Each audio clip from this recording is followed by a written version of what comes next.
plastics will play as large a role in peace as they do in war. The 20th century gave rise to the chemical industry. It has revolutionised our world and transformed the way we live. After the Second World War, there was a sudden burst of activity in the chemicals industry, and the environment has become flooded with new chemicals. Over 80,000 chemicals are used in everyday products. We handle them. They're in our water, our food, and in the air we breathe. It's impossible to escape them. But now there's growing concern that these chemicals are not safe. There's no requirement to show that these chemicals are actually safe before people are exposed to them. We basically, in the US, consider chemicals safe until proven otherwise. Experts believe the rise in the use of industrial chemicals is linked to issues like lower IQ, cancer, and reproductive problems. So, without adequate testing of the safety of chemicals, are we in the midst of an uncontrolled human experiment?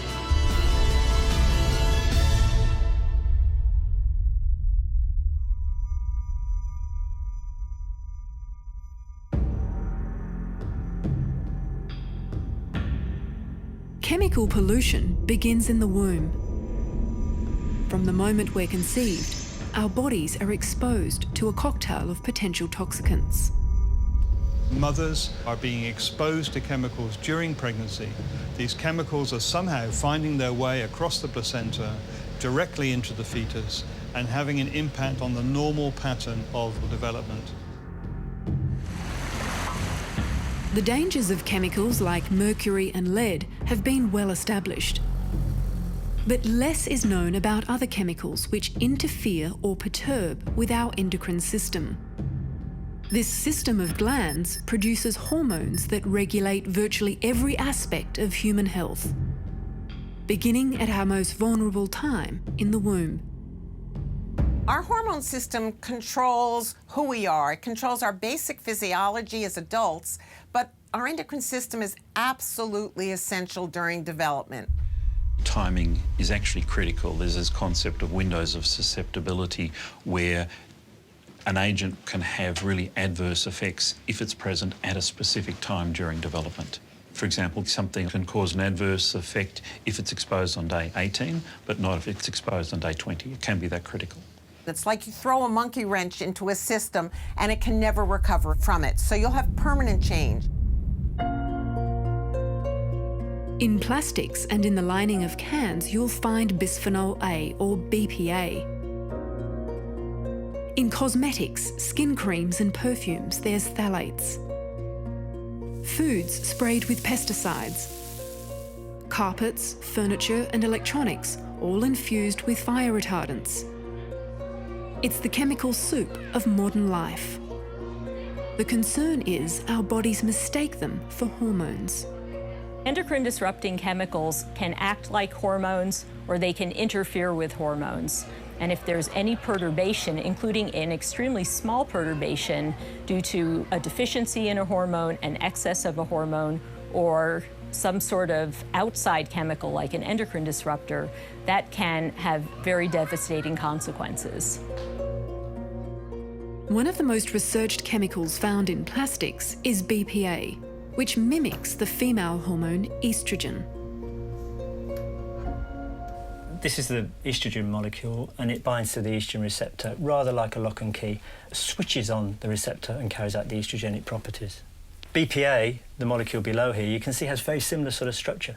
And if you superimpose them on top of each other, you can see the hydroxyl groups line up really nicely. So that will be a key for the lock. So it's quite possible that BPA would have very similar effects to estrogen when it binds. Yep, no, it will have almost identical effects. The only difference will be the magnitude of the effects for BPA are lower than estrogen because it doesn't fit that receptor quite as well. The supply of estrogen to a fetus is exquisitely controlled by the placenta in order to achieve normal male and female development. The placenta itself detoxifies the estrogens from the mother, the natural estrogens, and stops them crossing into the fetus. Unfortunately, some of these synthetic chemicals, and particularly things like bisphenol A, while they have endocrine and estrogen activity, they're not recognised by these detoxification enzymes as estrogens, and they pass straight through the placenta.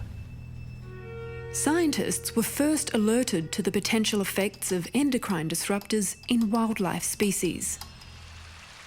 Fish in the rivers of the southeast of England, where 85% of the water flowing through those rivers is recycled sewage water, contains high levels of estrogenic compounds, and it was influencing the sexual differentiation of the fish. There's been similar data in Lake Apopka in Florida, where alligators have been found which have abnormalities of penile development, normal sexual development, which has been correlated with chemical spills into that lake beforehand. This was the result of high-dose exposures where the impact on health is obvious.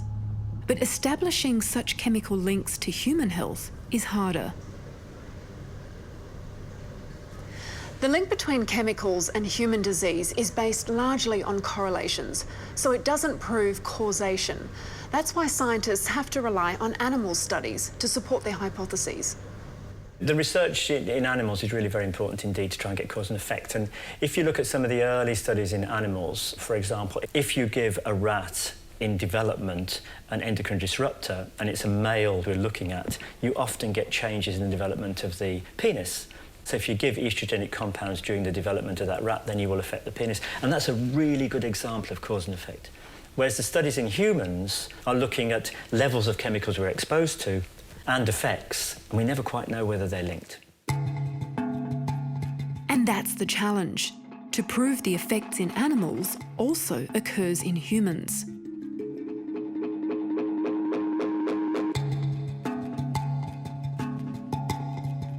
There's something that has been termed the testicular dysgenesis syndrome, and this includes things like hypospadias, which is where the urethra does not exit at the tip of the penis. It's cryptorchidism, otherwise known as undescended testicles, which can cause sterility. There is low sperm count or impacts on sperm quality, mobility, and so on. And there's also testicular cancer. In the past 30 years, the incidence of testicular cancer in Australia has increased by over 50%. It's undeniable that this increase in testicular cancer is occurring. It's too fast to be entirely genetic and therefore likely to be something which is environmental. Most men are diagnosed at around age 30. But the initial cause can be traced back to the womb. Testis development is a very sensitive barometer of environmental toxicants. When these environmental chemicals hit the testis, there are some cells sitting in the testis that are of a very primitive kind, and they respond very abnormally to that signal and give you your testicular cancer. In some countries, up to 40% of young men have poor semen quality. The link to toxicants is inconclusive, but certainly plausible. Spermatozoa are just very susceptible to attack by chemicals, and the reason for that is very evident if you just look at them.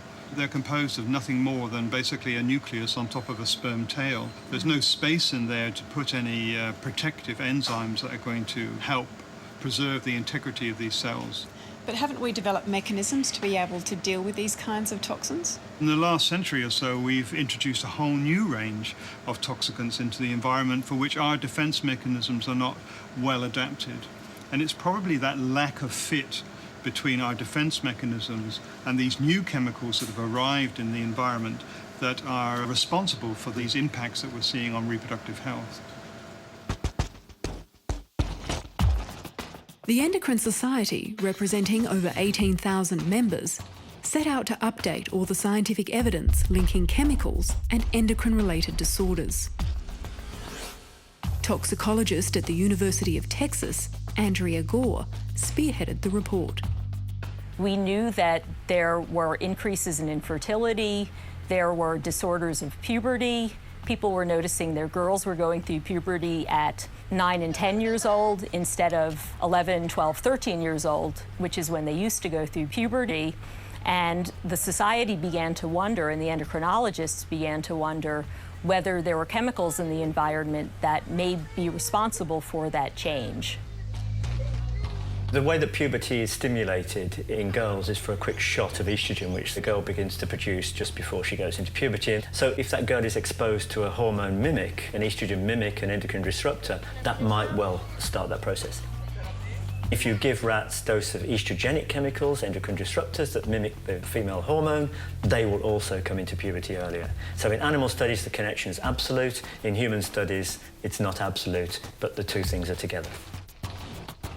The dose is crucially important for any toxicological consideration. Hormones work at infinitesimally tiny doses, and estrogenic chemicals work at infinitesimally tiny doses. So the sort of doses that you get in water and food from contamination from plasticizers or whatever are well within the range of doses to have a biological effect. Canadian researcher Dr. Bruce Lanphier says even low levels of chemicals can have a significant impact on brain development. And many of the chemicals that we're concerned about, like flame retardants, like lead, seem to be dopaminergic toxicants. They seem to disrupt the prefrontal cortex, the part of the brain that makes us most distinctly human. So that's particularly concerning to us, is when you start to monkey with that. That's the part of the brain that allows us to think fast on our feet, to be a CEO, to be a scientist, to have impulse control. And so if we start messing around with that, we're really dealing with a part of the brain that makes us human.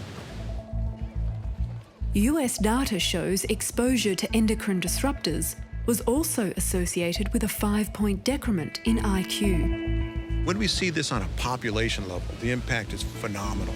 So take in the United States, if you shift the mean IQ by about 5 points, that results in an increase in the number of kids who are considered challenged, what we used to call mentally retarded, from about 6 million children to over 9 million children. There's also a corresponding decrease of 2.4 million gifted children with high IQs. So when you start to look at the impact of that, it's huge. What we're beginning to recognize, those of us that do this work, is that the pattern is pretty clear. We should expect that some of these chemicals will be toxic, and we should no longer be using our children as guinea pigs to find out when they are toxic. Some chemicals are stored in the body for decades, whereas others are metabolized and excreted readily. We have some chemicals like the persistent organic chemicals, which tend to build up in your body over time. But there are other chemicals which have very, very short half-lives, and they are handled by the enzyme systems in our bodies. But at the same point, that doesn't mean we aren't exposed again and again and again and again. And we begin to see that even short-lived chemicals can have effects. International media has shone a spotlight on the safety concerns of one of these short-lived chemicals, BPA, which is known to leach out of plastic into food and drink products. I'd heard some reports in the media. So when I was pregnant, I was even more careful with the plastics I was using with my food. If I'd had a takeaway in a plastic container, I'd make sure that that wasn't reused because the food had been hot, and leftovers in glass dishes rather than plastic when I was storing them. I think from a consumer perspective, it's confusing because it hasn't been confirmed if BPA is harmful. It's not always labelled on the plastics. We don't know what other chemicals are also in the plastic that haven't been researched. We just don't know enough yet. We don't necessarily know about the chemicals we're exposed to because there's no requirement on manufacturers to list all of the ingredients in products. There's no requirement to show that these chemicals are actually safe before people are exposed to them. The chemicals that are used, for example, to make a water bottle don't need to undergo the same kind of safety scrutiny as a chemical that goes into a food product. Because making a water bottle, you're not intending for that chemical to get into the water. The problem is that it does get into the water through leaching. As plastic degrades, like when left in the sun or put in dishwashers or microwaves, there's an accelerated leaching of plasticizers into the food or drink. One of the most avoidable exposures that people are not as aware as they should be is heating food in microwaves in plastic containers. You can put them in Pyrex or glass containers. They're not going to have the same problem. Heating baby's milk in plastic bottles in a microwave is completely unnecessary. If you are going to heat it, don't put it in the plastic bottle. Children's books with recycled paper are full of plasticizers. We think it's quite cute that kids chew on their books, but you don't realise that they're actually exposing themselves to these plastic products quite unintentionally. The heat-sensitive paper in the cash register receipts are full of plastic products, bisphenols and phthalates.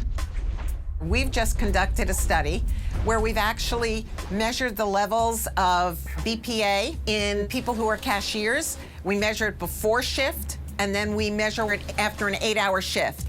And in fact, what we see is an increase in their levels over the time of the shift. So we know that the way a cashier handles receipts can lead to elevated exposure.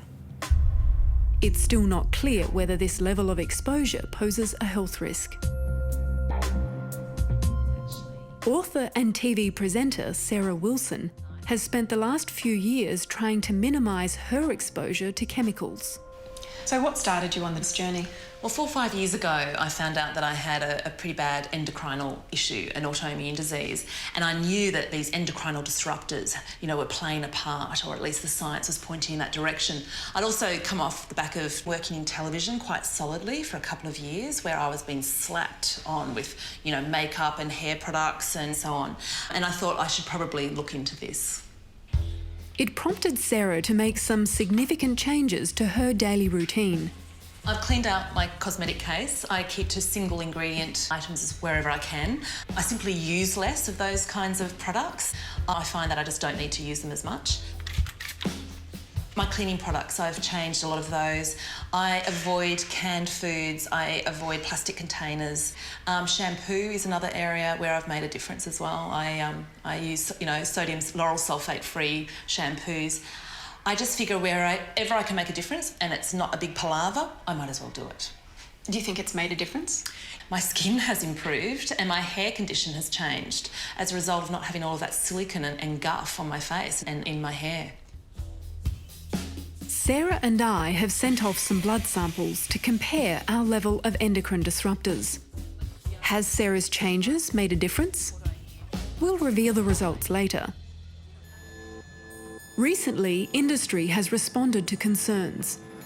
In Australia, for example, there's been a restriction of 1 phthalate in products used by infants up to 3 years of age.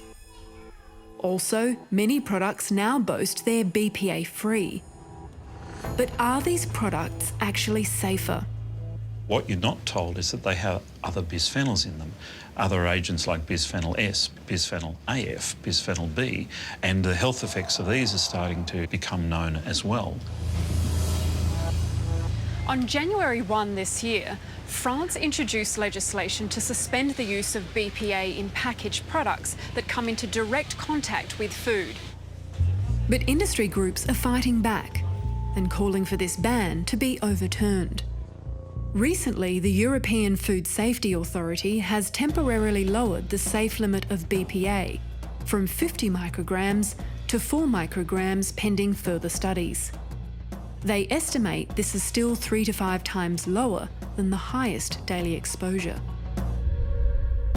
I think that level of 4 micrograms is rather an arbitrary number. There's really good evidence in the laboratory that levels of exposure much lower than 4 micrograms have effects on the developing brain, on the developing mammary gland, and may relate to mammary cancer, on the prostate gland, on the thyroid gland. So I do not believe that if a chemical is an endocrine disruptor, it can be considered safe at any level. You go back, the same statement was made about lead. The same statement was made about mercury and PCBs and PBDEs. Time and again, it's the same story. They don't know. And you've seen this before, right? You look at study after study, we don't know, we don't know, we don't know. Now this is harmful. So you disagree with the regulatory bodies? Yes. The regulatory system that's been set up assumes that these chemicals are safe until proven otherwise. And so what the regulatory authorities are doing, what our governments are doing, are basically saying we don't have enough evidence to show that these are guilty yet.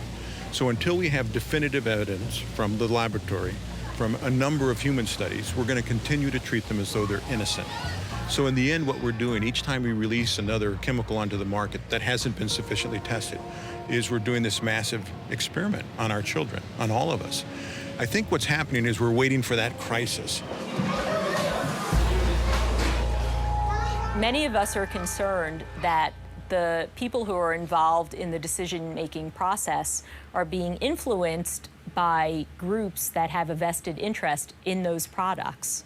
I consider it a conflict of interest if you make a product and then you test that product yourself and say that it's safe, to then use that as the basis for regulatory policy. I believe it's absolutely critical to bring in researchers who have no conflict of interest, who are not financially invested in a product, and let them do the research in a controlled way, and then make sure that that research is carefully peer-reviewed. Food Standards Australia New Zealand says that the weight of scientific evidence indicates that the levels of BPA exposure pose no public health and safety concerns for consumers. They also said they assess both independent and industry-sponsored studies, and that they continue to review new information as it becomes available. One difficulty faced by regulators and scientists is trying to assess the safety of multiple chemicals. When determining the toxic effects of a chemical, it's often done one chemical at a time. But this scenario is hardly a reality. People are very seldom exposed to a single chemical at a time. We're exposed to chemical mixtures. And most people who study in the area study one chemical at a time because it's technically easier. It's much more difficult to study mixtures than study the effects of mixtures. But the reality is people are exposed to mixtures of chemicals all the time. Now, my feeling is that we should be regulating chemicals like BPA, because I think their combined effect is really quite significant. But it's very difficult for regulators to take account of the levels of everything in the environment and consider BPA in the context of that cocktail. So each chemical is looked at individually, and the individual levels are all far too low to have an effect, but the combined effect is what's important. There are ways that individuals can try to minimise their exposure. If you wash your fruit and vegetables, you remove most of the residual pesticides. If you buy fresh foods instead of packaged foods, you're not exposing yourself to any contaminants that leach into your food or water. You also minimize creating a lot of trash, like the empty water bottles that are now getting into the oceans and the landfills. We can also keep our houses clean and thereby minimize having to spray with chemicals to try to get rid of the pests. You can choose to eat organic if you can afford it. Try to eat fresh, unpackaged foods. Avoid canned foods. I tell my daughters this all the time. They don't listen. Don't use cosmetics.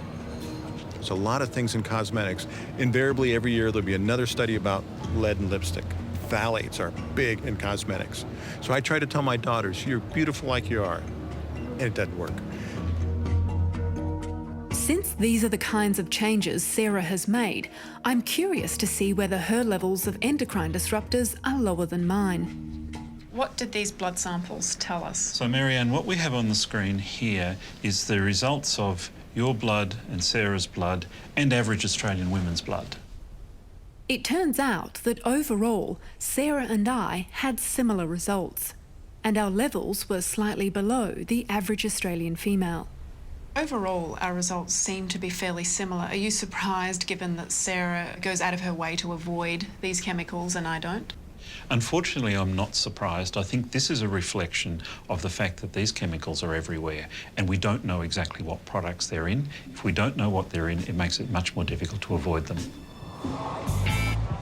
Without clear labelling on products, consumers are exposed to many chemicals unknowingly.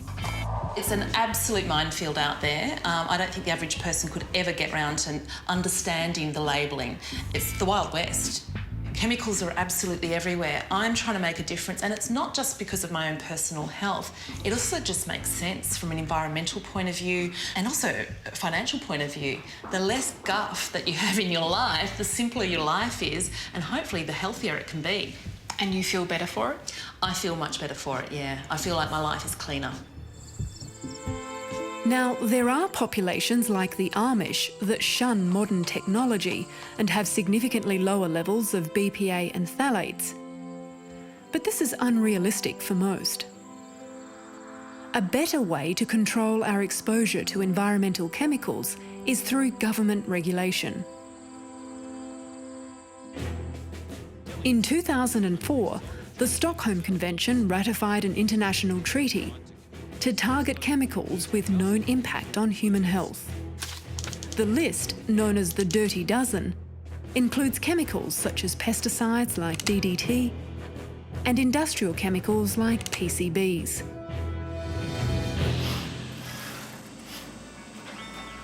For more than a decade, this lab in Queensland has measured the level of these chemicals in the Australian population.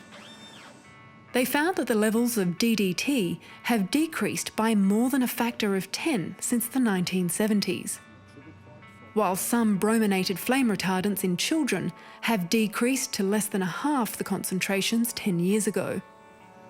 You can really see that the Stockholm Treaty works because it really led to the decrease of these chemicals in human serum in Australia. So it's a good news story. That's a great story, and I think it shows that regulation works. So is it possible that these chemicals might be substituted with others of unknown safety?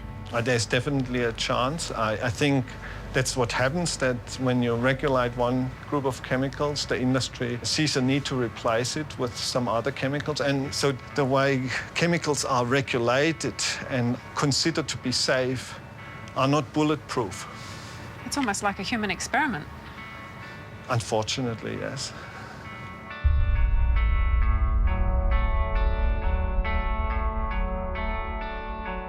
Fear-mongering never helps anybody, but denying the existence of concerns is equally harmful. I strongly believe that you have to act when you have concerning information in the absence of certainty, because science is rarely ever 100% certain.